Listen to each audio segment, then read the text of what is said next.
अब बात करेंगे लेडी डॉन शाइस्ता परवीन की। उमेशपाल हत्याकांड के बाद से ही शाइस्ता परवीन लेडी डॉन फरार चल रही है। अतीक की बीवी शाइस्ता कहां है, किसी को नहीं पता। बेटे असद के एनकाउंटर और पति अतीक और देवर की हत्या के बाद भी शाइस्ता ने सरेंडर नहीं किया। शाइस्ता को पकड़ने के लिए एसटीएफ ने पूरी ताकत लगा दी है, लेकिन शाइस्ता हाथ नहीं आ रही। माना जा रहा है कि शाइस्ता को बुर्का गैंग बचा रहा है। कई मौके पर पुलिस शाइस्ता तक पहुंच गई थी, लेकिन बुर्का ब्रिगेड ने कवच बनकर उसे बचा लिया। सवाल है कि आखिर इस बुर्का ब्रिगेड से एसटीएफ कैसे निपटेगी, कैसे पहुंचेगी शाइस्ता तक। क्योंकि अगर सरेंडर शाइस्ता को करना होता तो अभी तक कई मौके आए हैं सरेंडर करने के, सरेंडर खुद से नहीं किया शाइस्ता ने। ऐसे में एसटीएफ कब तक पहुंचेगी शाइस्ता तक, ये बड़ा सवाल है। जांच लेकिन जैसे जैसे आगे बढ़ रही है, बड़े खुलासे जरूर हो रहे हैं।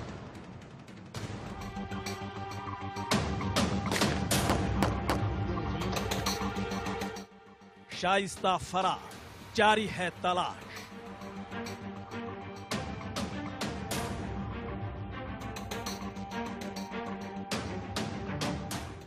कौन है शाइस्ता के पनाहगाह?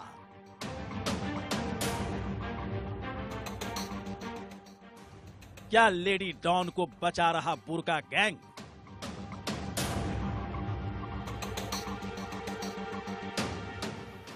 Most wanted lady don Shaista आखिर कहां है? एसटीएफ शाइस्ता की तलाश में ताबड़तोड़ छापेमारी कर रही है, लेकिन शाइस्ता का कोई सुराग नहीं मिल रहा है।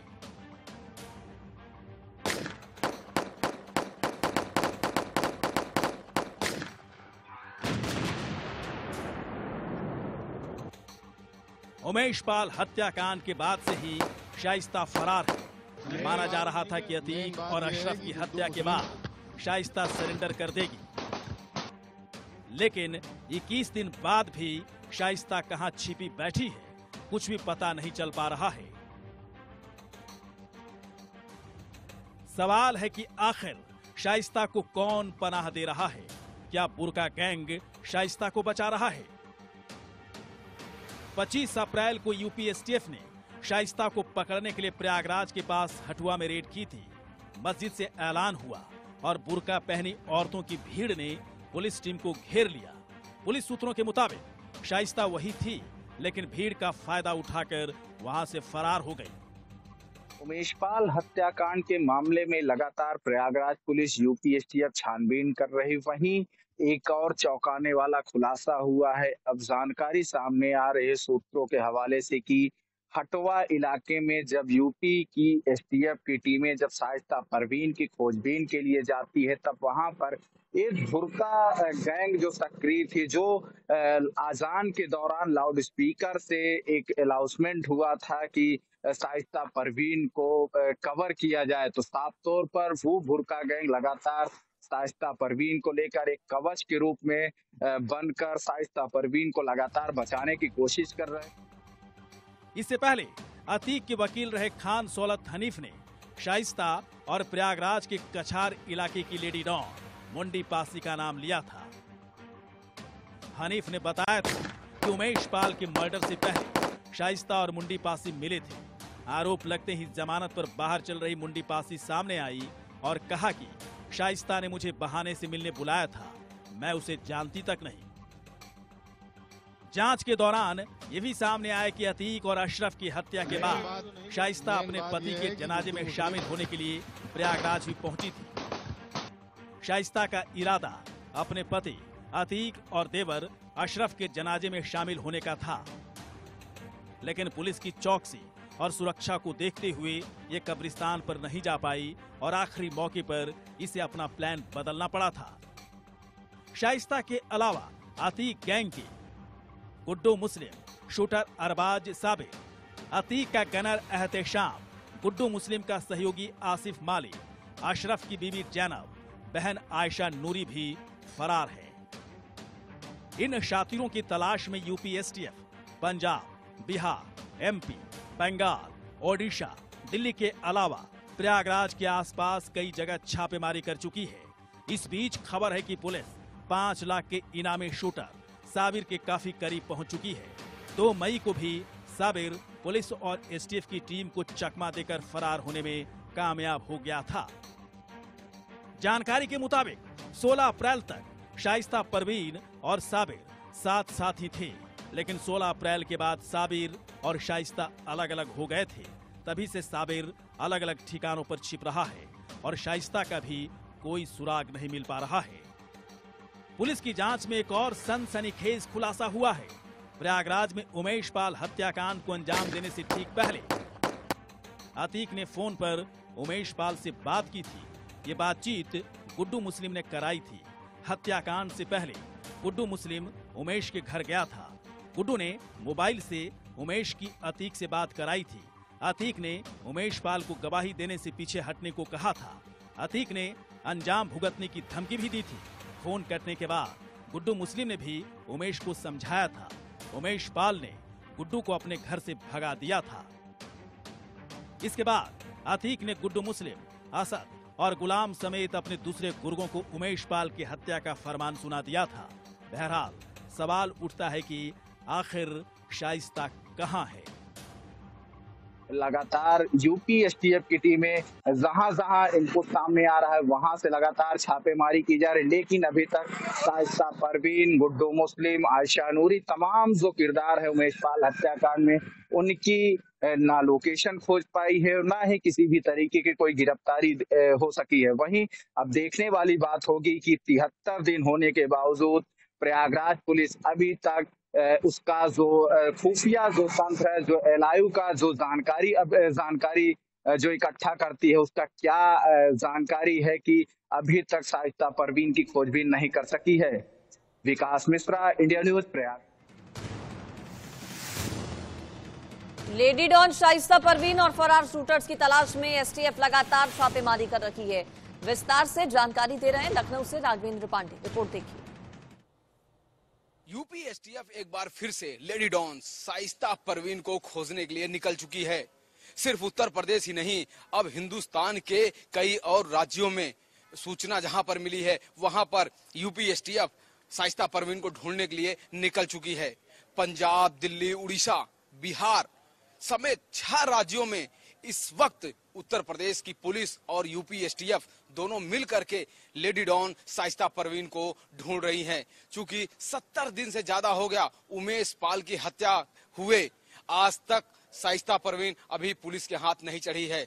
हालांकि इस दौरान बहुत सारे लोगों का इनकाउंटर हुआ, बहुत सारे लोग पकड़े गए और खुद अतीक अहमद अशरफ की हत्या हो चुकी है पुलिस हिरासत में, लेकिन शाइस्ता परवीन अब भी फरार है। सिर्फ शाइस्ता परवीन ही नहीं, शाइस्ता परवीन के साथ गुड्डू मुस्लिम, साबिर और साथ में मल्ली, ये तीनों 5-5 लाख के इनामी हैं। उत्तर प्रदेश पुलिस के वो मोस्ट वांटेड हैं, वह भी नहीं मिल रहे हैं। साथ ही अशरफ की वाइफ भी फरार है, अतीक अहमद की बहन अपने बेटियों के साथ फरार है। तो ये जो पूरा का पूरा जो कुनबा है अभी तक ये पुलिस के हाथ नहीं चढ़ा है। हालांकि पुलिस के ऊपर दबाव बहुत ज्यादा है, यूपी एसटीएफ के ऊपर दबाव बहुत ज्यादा है, लेकिन सफलता नहीं मिली है। फिलहाल जहां जहां लोकेशन ट्रेस हो रहा है वहां पर उत्तर प्रदेश की पुलिस और जांच एजेंसियां और साथ ही यूपी एसटीएफ लगातार वहां पर धरपकड़ कर रही है। कैमरामैन अरशद के साथ राघवेंद्र पांडे, इंडिया न्यूज, लखनऊ। तो लेडी डॉन एसटीएफ के हाथ नहीं आ रही है। शाइस्ता को लेकर सनसनीखेज खुलासा हुआ है। पुलिस पूछताछ में वकील सौलत हनीफ ने बड़ा खुलासा किया है। हनीफ के मुताबिक अतीक और अशरफ के जेल जाने के बाद शाइस्ता ही IS 227 गैंग चला रही थी और वसूली भी कर रही थी। खुद हनीफ ही कारोबारियों से मोटी रकम लाकर शाइस्ता को दिया करता था। खास रिपोर्ट इस पर देखिए।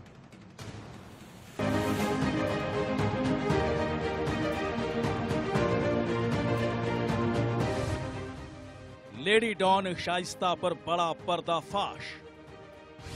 IS 227 नाम से गैंग चलाती थी शाइस्ता। शाइस्ता के इशारे पर होती थी वसूली।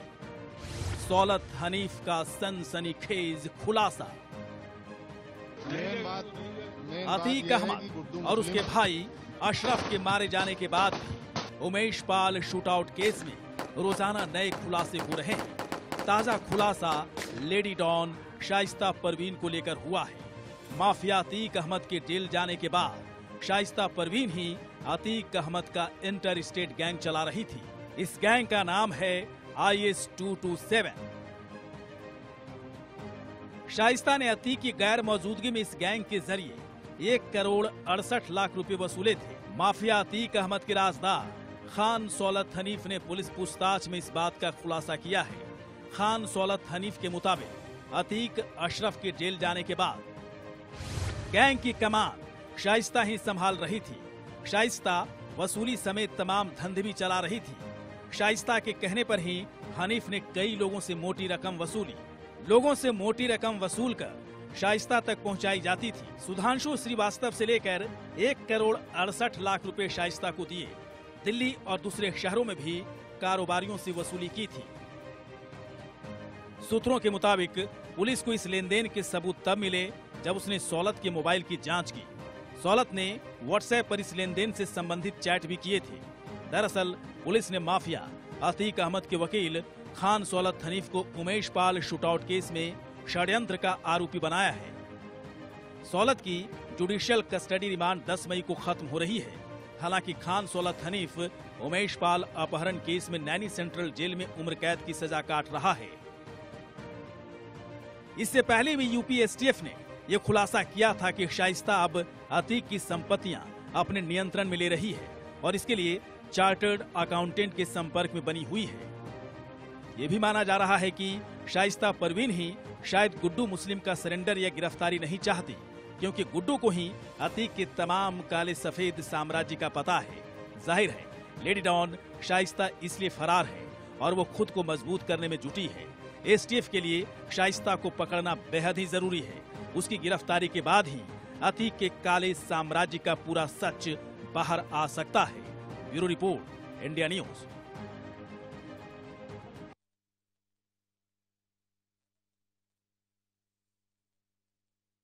एसटीएफ का शिकंजा कस रहा है, वहीं दूसरी तरफ जांच पड़ताल एसटीएफ की तेजी के साथ आगे बढ़ रही है।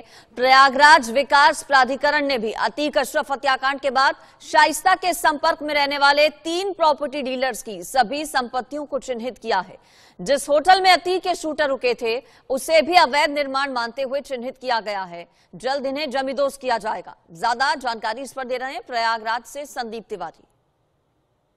अवैध निर्माण और माफियाओं की संपत्ति पर लगातार प्रयागराज का जो डेवलपमेंट अथॉरिटी है वो कार्रवाई कर रहा है। सूत्रों की अगर माने तो जितने भी माफिया अतीक अहमद के सहयोगी और उसको किसी भी तरीके से डायरेक्ट इनडायरेक्ट सहयोग करने वाले थे, उन सभी के खिलाफ पीडीए कार्रवाई करने की अभी भी तैयारी में है।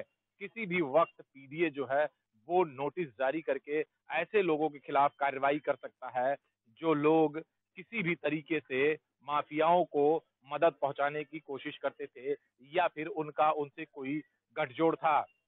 फिलहाल अतीक अहमद के कई सहयोगियों के खिलाफ पीडीए की कार्रवाई की जा चुकी है और अभी भी ये उम्मीद जताई जा रही है कि आगे भी पीडीए इस तरह की कार्रवाई कर सकता है।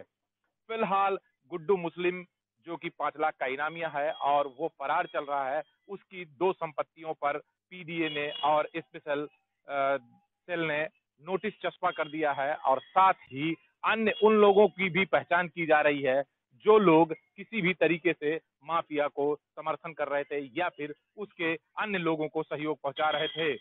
अब कब पीडीए अपनी कार्रवाई फिर से एक बार शुरू करेगा ये आने वाला समय बताएगा, लेकिन अंदाजा ये जरूर लगाया जा रहा है कि एक बार पीडीए फिर से ये कार्रवाई शुरू कर सकता है। Sandeep Tiwari, India news, Prayagraj. अब बात आगे बढ़ते हुए योगी के पंच की।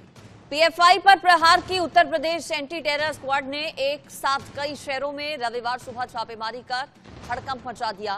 राजधानी लखनऊ समेत मेरठ, मुरादाबाद, वाराणसी, आजमगढ़ में एटीएस ने एक सर्च ऑपरेशन चलाकर बड़ी कार्रवाई की। बताया जा रहा है कि पीएफआई पर बैन लगने के बाद भी कई मददगार सक्रिय थे। यूपी एटीएस ने 2 महीनों की मशक्कत के बाद पीएफआई के खिलाफ प्रदेश स्तरीय सर्च ऑपरेशन चलाया। लगभग 30 जिलों में यूपी एटीएस ने एक साथ छापेमारी कर 50 से ज्यादा लोग हिरासत में लिए। सभी से पूछताछ की जा रही है। दरअसल यूपी एटीएस को पीएफआई पर बैन लगने के बाद फॉरेन फंडिंग के इनपुट मिले थे। प्रतिबंधित संगठन पीएफआई को दोबारा सक्रिय करने की कोशिश का इनपुट मिला था। पिछले साल सितंबर में एनआईए ने पीएफआई के ठिकानों पर ताबड़तोड़ छापेमारी की थी और सबूत जुटाए थे। इसके बाद 28 दिसंबर को पीएफआई पर बैन लगा दिया गया था।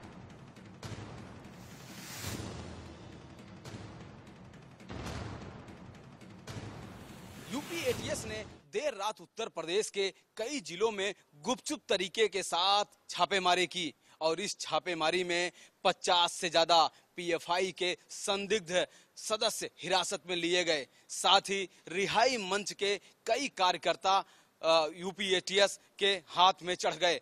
यहाँ पर उत्तर प्रदेश लखनऊ की अगर हम बात करें तो रिहाई मंच का जो प्रदेश अध्यक्ष है उसको भी उठा लिया गया है। कहा जा रहा है ये जो पीएफआई के सदस्य हैं इनके पास विदेशी फंडिंग होती थी। उत्तर प्रदेश में माहौल बिगाड़ने के लिए इनको एक बड़ा पैसा दिया जाता था। कहा तो यह भी जा रहा है कि उत्तर प्रदेश में जो चुनाव हो रहे हैं इस चुनाव में एक माहौल बिगाड़ने के लिए भी ये लोग षड्यंत्र रच रहे थे, लेकिन जब तक वो अपने काम को पूरा करते उसके पहले यूपी एटीएस ने इन सारे लोगों को एक ही रात में प्लान करके इनको दबोच लिया। हालांकि उत्तर प्रदेश पुलिस और एटीएस की जो प्लानिंग है काफी पहले से चल रही थी, क्योंकि एक साथ इतने लोगों को अलग अलग स्थानों पे छापेमारी करके सफल ऑपरेशन करना ये बहुत ही मुश्किल होता है। किसी को भनक भी नहीं लगती, कोई भाग भी नहीं पाता है। हालांकि इन लोगों का इतिहास ऐसा रहा है कि ये जो पीएफआई है देश विरोधी कामों में संलिप्त था, देश विरोधी कामों में इसकी एक्टिविटीज रहती है और साथ ही जो इसका पूरा एक डाटा निकलकर सामने आया है कि यह जो संस्था है वो प्रतिबंधित है, क्योंकि इनका जो काम है वो देश के विरोध में बराबर रहता है। कैमरामैन अरशद के साथ राघवेंद्र पांडे, इंडिया न्यूज, लखनऊ। मेरठ समेत पश्चिमी उत्तर प्रदेश में एटीएस की टीम ने ताबड़तोड़ छापेमारी की। मेरठ में एटीएस की टीम ने 2 लोगों को उठाया। लिसाड़ी गेट थाना क्षेत्र से सपा नेता अब्दुल खालिक अंसारी और मवाना के हीरालाल मोहल्ला से मोहम्मद मूसा को हिरासत में लिया गया। बताया जा रहा है कि सपा नेता अब्दुल खालिक अंसारी बुलंदशहर में सपा का पूर्व महानगर अध्यक्ष है। शनिवार को पत्नी का इलाज कराने मेरठ अपने भाई के घर आया था। ज्यादा जानकारी इस पर दे रहे हैं पंकज गुप्ता, रिपोर्ट देखिए। हड़कंप मचा दिया है, जहां देर शाम एटीएस पहुंची थी और एटीएस ने थाना लिसाड़ी गेट से अब्दुल खालिद नाम के एक व्यक्ति को हिरासत में लिया है। अब्दुल खालिद बसपा का बुलंदशहर में महानगर अध्यक्ष रहा है। वो कल यहां पर अपनी पत्नी का इलाज कराने पहुंचा था और इलाज कराने के बाद थाना लिसाड़ी गेट में उसका छोटा भाई रहता था, उसके परिवार में पहुंचा था। वहीं से एटीएस ने उसको हिरासत में लिया है। इस वक्त मैं आपको दिखा दूं कि जिस थाना क्षेत्र में जहां पर कार्रवाई हुई है ये थाना लिसाड़ी गेट और यहां से कुछ ही दूरी पर जहां जो मोहम्मद खालिद है उसकी जो है वो गिरफ्तारी हुई है। गिरफ्तारी के बाद उसको पिलौखड़ी चौकी ले जाया गया था, जहां एटीएस ने उससे कई घंटे बैठ के है वो पूछताछ की थी। पूछताछ के बाद जो मोहम्मद खालिद को लेकर जो एटीएस मवाना पहुंची थी, मवाना के से एक नाम मोहम्मद मूसा, उसकी भी वहां पर गिरफ्तारी की गई है। उससे भी घंटों पूछताछ के बाद एटीएस दोनों को लेकर यहां से रवाना हो गई है। मेरठ से इंडिया न्यूज के लिए पंकज गुप्ता।